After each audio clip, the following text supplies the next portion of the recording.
Hi there, and welcome to the BroBryceGardens channel here on YouTube.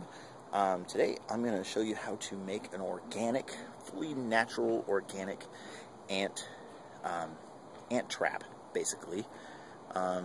This is a paste made of equal parts honey and 20 mule team borax. You can just get it in the laundry section of your store.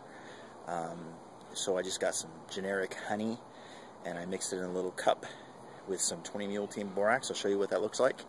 And here are the little ants here in my drive trying to evidently relocate.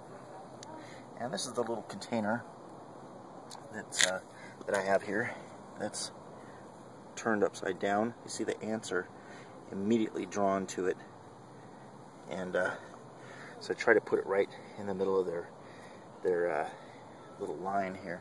Hello there, Mr. Ant. And so this is the paste here. I decided to just kind of dump it out along the path here, along their path. Of course, it's going to be a little sticky, but I figured they'll probably take every trace of it away.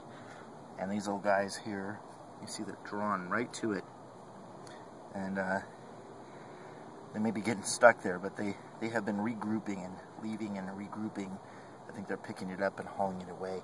Hopefully they'll take a bunch of it back to the nest. And then maybe, just maybe, I'll be rid of my ant problem. Hey, make sure you click that subscribe button. It should be up there somewhere. And if you like this video, click the like button. Have a great day. Bye.